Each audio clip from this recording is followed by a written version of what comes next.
Vertical stability of the atmosphere. It refers to ability of air move up or down, ऊपर जाना और नीचे आना, ये जो एयर करती है इसको हम vertically stability of the atmosphere बोलते हैं। स्टेबल एटमॉस्फेयर क्या है? Air does not rise easily वो बढ़ नहीं जाता, क्लियर वेदर रहता है। और अनस्टेबल एटमॉस्फेयर इजीली राइज होता है, अप डाउन होता है, ऐसे होता है, क्लाउड्स स्टॉर्म फॉर्म में। Biochemical cycles, there are natural cycles that recycle essential element between living and non-living parts of the earth.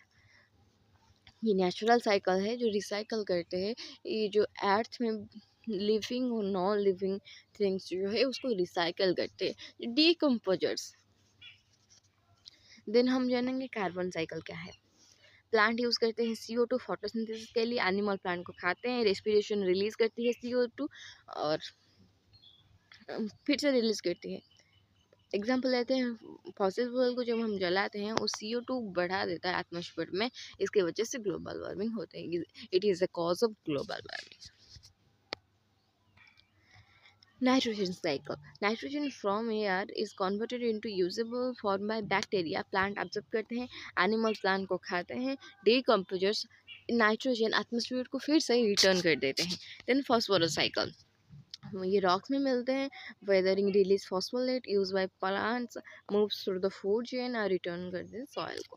Then sulphur cycle, sulphur rocks और volcanoes मिलते हैं, कन्वर्टेड इनटू सल्फोलेट, जो प्लांट यूज करते हैं, return by decay और rainfall. Then oxygen cycle, plant release करते हैं O2 photosynthesis के दौरान, जो है हमारा ऑक्सीजन एनिमल रेस्पिरेशन के लिए यूज़ करते हैं, CO2 जो है carbon dioxide, then again use by plants. जो O2 फोटोसिंथेसिस जो प्लांट रिलीज करते हैं उसको एनिमल यूज़ करते हैं रेस्पिरेशन के लिए, फिर वो CO2 रिलीज करते हैं एनिमल, जो कि again use by plants. That's what I mean. Biodistribution of element. It refers to how element are distributed among air, water, soil, and living organism. Example like calcium is abundant in bones, iodine in thyroid, sodium in body fluids. Then hydrosphere.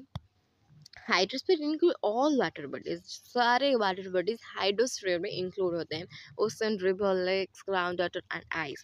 Chemical composition, ये सारे chemical composition है, ये इसके major component, तो ये भी बहुत ज़रूरी है, देख लेना अच्छे से। Hydrological cycle, the continuous movement of water between land, air, and ocean through evaporation, condensation, precipitation, and runoff.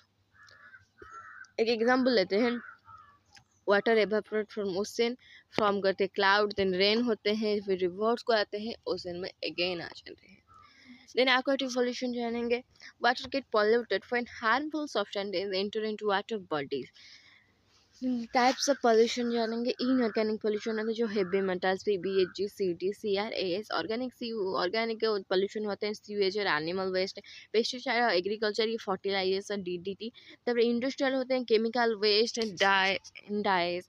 Then oil pollution, oil spills from seeps, मतलब सीप से जो हम मैं बताती हूँ, सीप जो आ रही है उससे बहुत सारे कंटेनर में ऑयल है, तो एक कंटेनर टूट गया है या फिर कहीं छोटा सा छेद हो गया, तो सारे ऑयल क्या करेंगे, ओशन में खिल जाएंगे, इसमें बोलते हैं ऑयल स्पिल्स फ्रॉम शिप्स।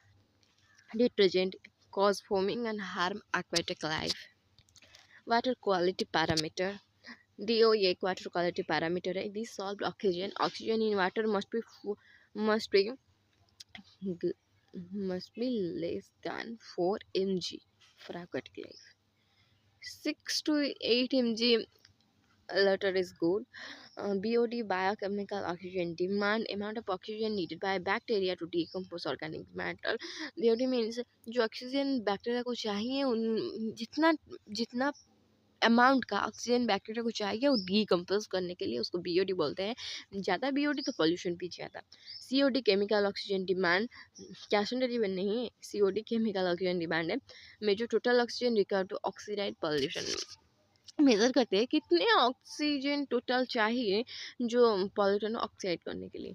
तो ये इंडस्ट्रियल वेस्ट के लिए यूज़ होता है। देन सॉलिड्स, सॉलिड्स सस्पेंडेड और dissolve matter, high solid reserve transparency, metal baby H C R etc, ये टॉक्सिक होते हैं। Nutrients, chloride phosphate nitrate eutrophication के कॉज होते हैं। Micro organism bacteria virus disease करते हैं। वाटर क्वालिटी स्टैंडर्ड्स, हु standard safe for drinking, um, equal to free from pathogens, heavy metals, harmful chemicals. वो एक स्टैंडर्ड दिया था कि वो वाटर जो ड्रिंकिंग के लिए सेफ है वो कैसा वाटर होना चाहिए, वो पैथोजन से फ्री होना चाहिए, हेवी मेटल से फ्री होना चाहिए और हार्मफुल केमिकल से फ्री होना चाहिए, तभी वो सेफ है ड्रिंकिंग के लिए।